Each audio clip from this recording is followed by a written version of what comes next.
शहर पश्चिमी विधायक श्री सिद्धार्थ नाथ सिंह मुख्य अतिथि को श्री राधे गेस्ट हाउस मनोरी में ब्लॉक भगवतपुर की नॉलेज शेयरिंग कार्यशाला का आयोजन किया गया, जिसमें ब्लॉक के प्रधान अध्यापकों, पार्षद, ग्राम प्रधान, विद्यालयों के एसएमसी अध्यक्ष ने प्रतिभाग किया। इस कार्यक्रम के मुख्य अतिथि शहर पश्चिमी के विधायक सिद्धार्थ नाथ सिंह जी थे। कार्यक्रम की अध्यक्षता ब्लॉक के खंड शिक्षा अधिकारी श्री शिव अवतार जी ने की व संचालन आकांक्षा शंखधर ने किया। इस कार्यक्रम में विद्यालय में चल रहे कार्यक्रमों के बारे में विस्तृत रूप से चर्चा की गई, जिसमें निपुण विद्यालय, डीबीटी, एमडीएम, दिव्यांग बच्चों को प्रदत्त सुविधा, विद्यालय में सामाजिक सहभागिता के महत्व इत्यादि पर चर्चा हुई। माननीय विधायक जी ने अध्यापकों द्वारा किए गए कार्यों पर अपना संतोष व अध्यापकों को धन्यवाद प्रेषित करते हुए अध्यापकों द्वारा किए जाने वाले महत्वपूर्ण कार्य पर स्वर्गीय प्रधानमंत्री अटल बिहारी वाजपेयी जी की कविता की कुछ पंक्तियों में उदाहरण देते हुए कहा कि शिक्षक सिर्फ कक्षा में पाठ नहीं पढ़ता, वह देश का भविष्य गढ़ता है।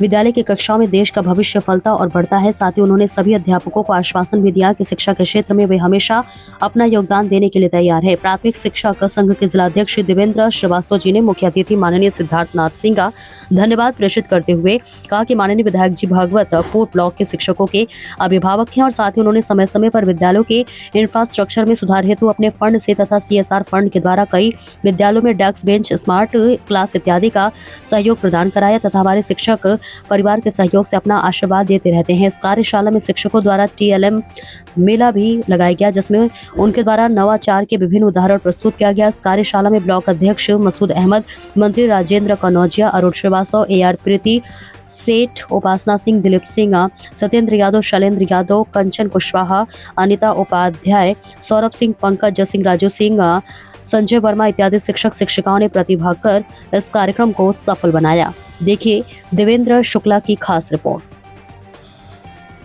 तो अटल जी की एक दफे मैं भाषण सुन रहा था तो स्कूलों के ऊपर ही था, जब बेसिक शिक्षा का उन्होंने वो जो अभियान था सर्व शिक्षा अभियान, वो जब प्रधानमंत्री बने और मुरली मनोहर जी हम लोग के जो यहीं से वो HRD मिनिस्टर बने थे, तो उन्होंने लॉन्च किया था, तो उसमें मैं गया था।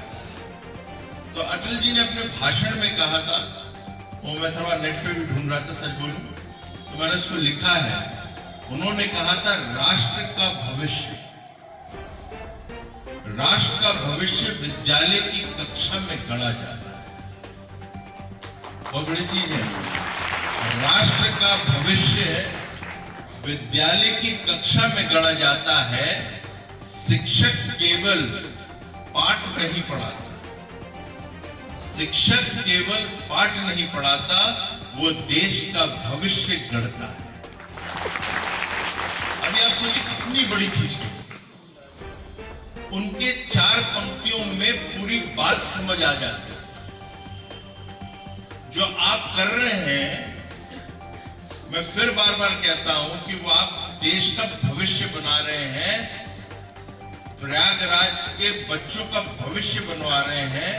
आने वाले 15-20 साल बाद जब ये आपके बच्चे जो पढ़ के निकलेंगे, उसकी एलुमनाई जब बनेगी, तो कोई कलेक्टर होएगा, कोई मंत्री होएगा, कोई बड़ी फार्मास्यूटिकल कंपनी का CEO होएगा, ये भविष्य आप देने वाले हैं।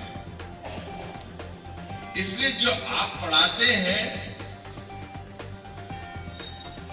उसको आप खाली साधारण रूप में मत देखिए। आपकी क्या रुचि उसके अंदर बनती है, आप किस तरह से उससे कमिटेड होते हैं, आपकी वो भावनाएं कितनी जुड़ती हैं। एक तो हो जाता है कि मुझे सुबह 8 बजे चलना है, बच्चों को पढ़ाना है, मेरी सैलरी लेनी है, मैं आ गई या आ गया। यहाँ तो अधिकांश महिलाएं बैठी हैं।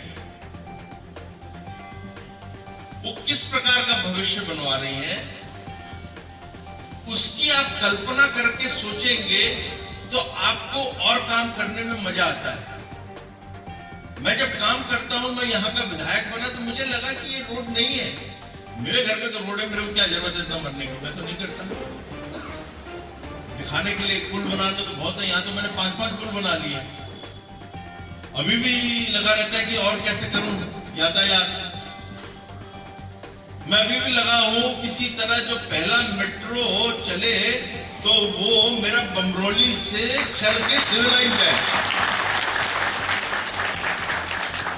और मुझे पता है आप लोगों का आशीर्वाद रहा, 27 के बाद भी रहा, आपके बीच में मैं बना रहा, तो मैं ये संभव करके रहूंगा। मैंने कहा था कि मैं ग्रामीण क्षेत्र को शहर से जोड़ूंगा, फ्लाईओवर से जोड़ूंगा। लोगों को विश्वास नहीं था, मेरे कार्यकर्ताओं को विश्वास नहीं था। मैंने झलवा पे ये भाषण दिया था। आदरणीय वेंकैया नायडू जी उस मंच पे थे, वो मुख्य अतिथि थे, और मैंने उस समय कहा था कि मैं झलवा की तरफ से मैं पूरा फ्लाईओवर ले जाऊंगा और सिविल लाइन्स यहां से 10 मिनट की दूरी होगी। किसी को विश्वास नहीं हुआ। आज वही फ्लाईओवर कालिंदीपुरम से चलता है और आपको महिला ग्राम तक ही ले जाता है। जो हाई कोर्ट में काम करते थे, जो झूसी में रहते थे या नैनी में रहते थे, आज वो यहां पर कालिंदीपुरम या भगवतपुर के पास आके रह रहे हैं। अब उनके भी बच्चे हैं, क्या उनका हमें भविष्य नहीं बनाना? भाई झूसी और नैनी में स्कूल अच्छे थे, यहां पे भी तो अच्छे होने हैं। तो वो कौन अच्छा करेगा? वो काम तो आप ही लोग करेंगे, मैं तो नहीं कर पाऊंगा। मैं आपको सुविधा दे दूंगा, मैं सिर के बल खड़ा रहूंगा कि आप लोगों को बच्चों के भविष्य के लिए कुछ भी चाहिए होगा, मैं सिर के बल आप लोगों के लिए खड़ा रहूंगा।